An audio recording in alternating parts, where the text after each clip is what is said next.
Hey guys, it's me, Joy, with Lotus Pop. Boom! How are you? I hope everything is good. Thank you so much for tuning in. I really appreciate it. Hey guys. Okay, so check it out. We are having the most beautiful day ever. Look at these gorgeous, gorgeous skies. We've got people out and about, all around and stuff like that. It's so nice. Yes.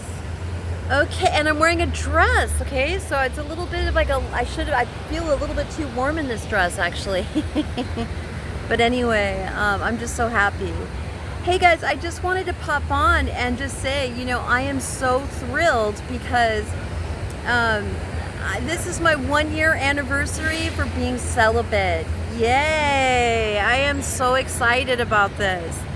Yes, I never thought that I would be someone that would actually be celibate. I just, when I was still operating in my sin cycles and stuff like that, I liked it so much that I didn't want to say goodbye to it, But after the last relationship that I was in with Marcus, and after that horrible experience that I endured with him, it was just, I decided to just take a break and save myself for my future husband one day. Yes. Yeah, so people are like, oh, so you're living the life of a nun now, right? Is that your new life, And, I don't like when people say that because it's really disrespectful, actually. I don't feel grumpy. I don't feel like I'm missing out on anything. I feel good. I feel like whatever energy that I have within myself, if I, get the feeling, you know what I mean? I can work out, I can dance, I can do like exercises and just get rid of that feeling. It's a natural feeling, of course, but when you're dealing with black magic and things like that, there is a thing called sex magic. I don't know if you guys know about this or not. Shh. Kind of fringy, darling, fringy. Remember I told you I was going to talk about some fringy type topics, right? So, what's really sad about that is when you feel the feeling coming on, that love and feeling, it's not necessarily something that you generated on your own. It's like just getting that feeling out of nowhere, and, it's basically people that are really trying to pleasure their own selves, and then in the process they're just thinking about you or looking at your picture type thing. I'm telling you, it's really sick, and it's happened to me where I honestly did not feel like I had control over what was going on to my body, and so I had to pray. I had to put my spiritual warfare music on, and it was just it was really weird and creepy, like you didn't have control over your own body. And then I got a word where it was like this 600-pound mother just needed to outfit her 5 kids for school, and they used you and your energy to make it happen. And when we hear about stuff like this, we're like, how could that be? Like, it just, even in a movie, like, how could they explain something like that, right?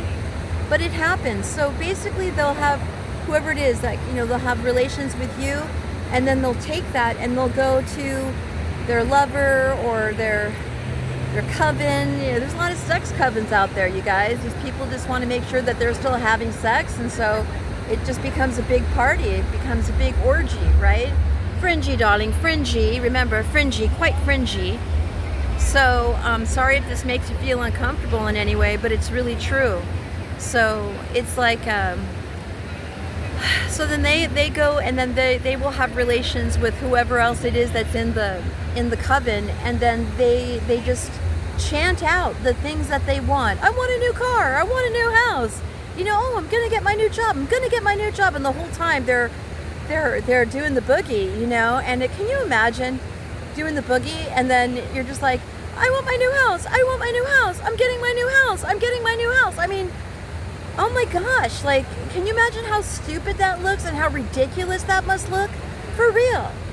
So, yeah, but that's what they do. And for a lot of people, and before I even knew what it was, it was working.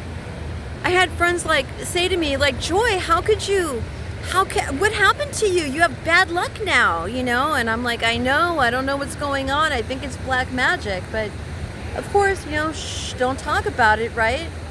So yeah, so these people that know how to do this kind of thing, usually they're sorcerers, you know, warlocks, witches, for however corny that it might sound.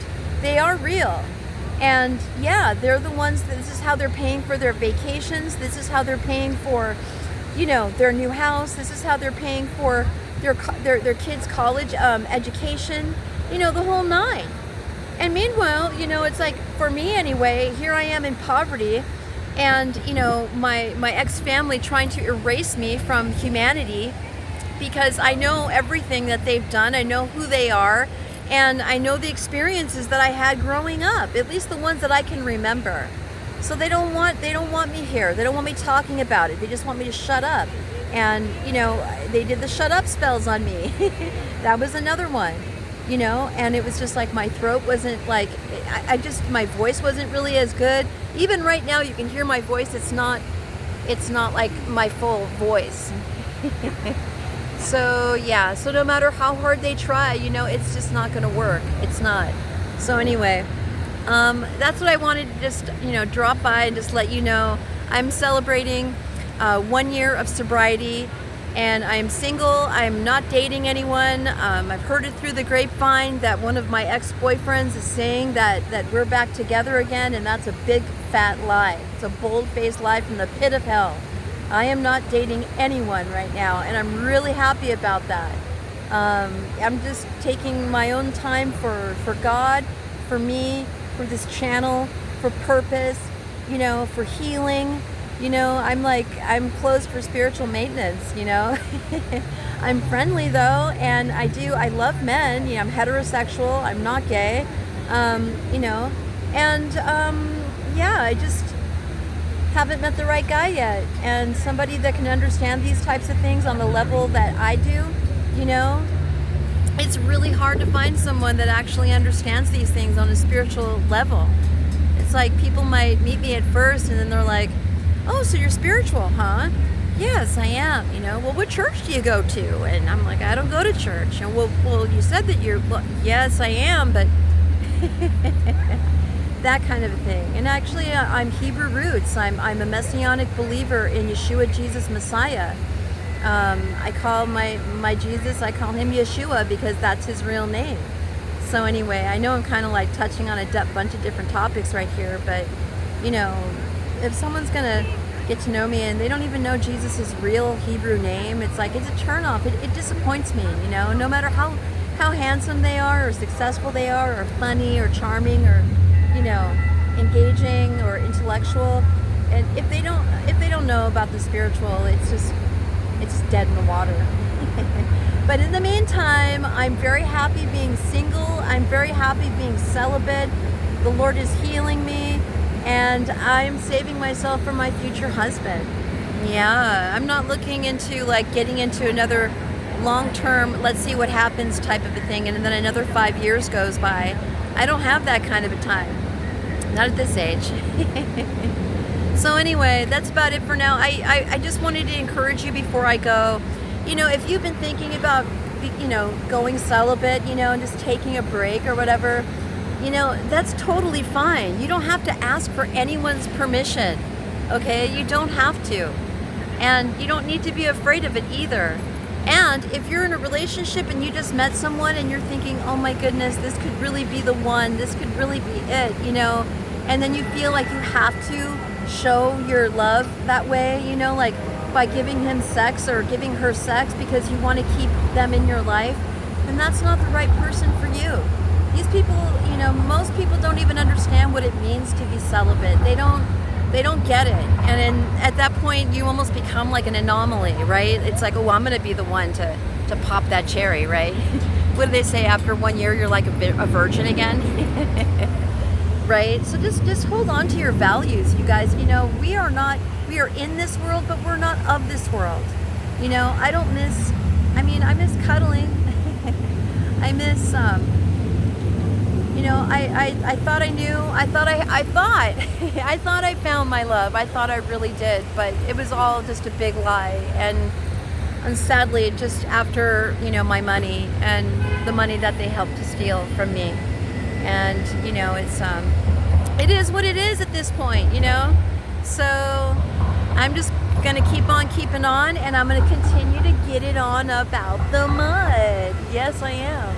And I hope that you do too. So until next time, be good, stay blessed, and help get it up out the mud every day. Get it up out the mud. Do something different. Just get out of your comfort zone.